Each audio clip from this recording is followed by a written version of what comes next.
8 दिवस अगोदर मी 2 केळीचे फणे काढलेले आणि एक होता तो साप माकडाने खारुताईने खाल्ला होता. आता हा बघा इथे एक केळ पिकले आमची बघा, 3-4 केळी पिकलेत त्याच्यामध्ये. आता ते आम्ही कापतो. हे बघा, याला गोणी बांधायला आम्हाला जमतच नव्हते. आता दुसरी गोणी बांधलेली ही बघा बाजूला, ही बघा, हिला जमलं गोणी बांधायला, पण हिला नाही जमत. आता ही ना कापतात आहेत. हे बघा, इकडे शिडी लावायला पण जमत नाही आम्हाला.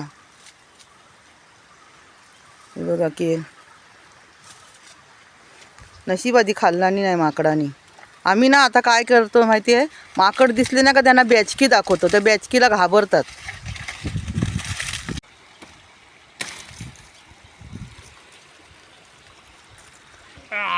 हे बघा कापलानी मस्त. द्या इकडे वर, यायला जमेल का मला, वजन आहे ना. ओ हे बघा केळी बघा किती मोठी मोठी आहेत ती मित्रांनो, खूप वजन आहे. हे बघा 8-8 दिवसांनी एक एक केळीचं फणं मिळते खायला, आहे की नाही मजा.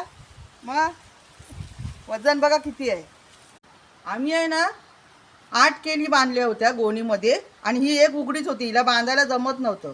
तर आम्ही आता त्या दिवशी 3 काढली, आता 4 काढल्या, अजून 5 गोण्या बांधलेल्या आहेत. आहे की नाही मजा कोकणामध्ये. आमची परवाचीच काढलेली 8 दिवसापूर्वी ना, अजून संपली नाही आहेत. आता ही बघा ही परत पिकली. आता मार्च महिन्यात पालखीच्या टायमाला पिकलं पाहिजे, जरा मुलांना मिळेल ना. माझे व्हिडिओ आवडले तर माझ्या व्हिडिओला लाईक करा मित्रांनो. आता भेटूया मोठ्या व्हिडिओमध्ये. धन्यवाद.